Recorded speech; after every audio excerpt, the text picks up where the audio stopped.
Peace Media Lab mempersembahkan video seri memahami konflik. Bagaimana konflik kekerasan terjadi? 1 tahun setelah reformasi awal tahun 1999, masyarakat Indonesia dikejutkan oleh konflik kekerasan komunal bernuansa agama dan etnis. Konflik-konflik ini sangat mengerikan. Misalnya, dalam konflik di Maluku yang berlangsung dari Januari 1999 hingga Januari 2003. Tercatat 5.000 orang meninggal dunia, sekitar 500.000 orang menjadi pengungsi, serta hampir 80% dari fasilitas dan bangunan rusak. Tahukah Anda, konflik ini hanya dipicu oleh perkelahian 2 orang pemuda. Tapi mengapa konflik ini meledak dan sulit dipadamkan hingga 4 tahun lamanya, serta memakan ribuan korban? Marilah kita mengenali dan memahami konflik. Konflik kekerasan berkecamuk karena ada suatu peristiwa. Misalnya perkelahian, pembunuhan, sengketa, perebutan kekuasaan, dan lain-lain.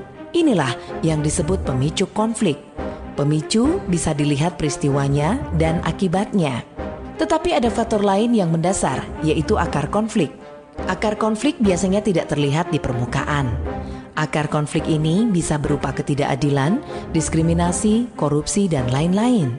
Selama akar ini masih ada, maka konflik sulit dihilangkan. Akar konflik ini seperti ranting-ranting pohon yang kering. Jika ada pemicu, maka dengan mudah terbakar. Ketika ranting mulai terbakar, maka apinya bisa merembet karena ditiup angin, hingga terjadi kebakaran hutan yang luas. Angin inilah yang disebut akselerator konflik.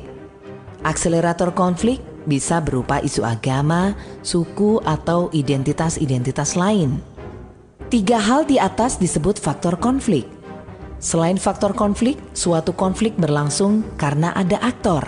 Siapakah mereka? Provokator, yaitu aktor-aktor utama yang terlibat dalam konflik. Aktor ini kadangkala memiliki logika yang abnormal. Logika yang abnormal ini biasa disebarkan dalam bentuk informasi yang distortif. Informasi yang bias ini nantinya mempengaruhi kelompok kedua, yaitu kelompok rentan. Mereka tidak terlibat langsung konflik, tapi akhirnya terpengaruh dan ikut terlibat dalam konflik.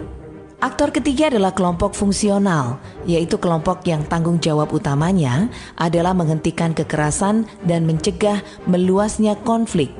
Aktor fungsional ini berperan sebagai pemadam kebakaran. Jika aktor fungsional ini gagal atau terlambat memadamkan api-api kecil, maka pengaruh provokator akan terus merembet ke kelompok-kelompok rentan. Maka konflik akan makin meluas. Konflik akan mengalami berbagai fase, dari fase ketegangan, terjadi kekerasan, jatuhnya korban, dan terus meluasnya konflik. Itulah yang disebut fase ekskalasi. Ketika konflik mulai diatasi, akan terjadi perundingan, perdamaian. Itulah yang disebut deeskalasi. Bagaimanakah seharusnya sebuah konflik ditangani? Simak terus seri video ini.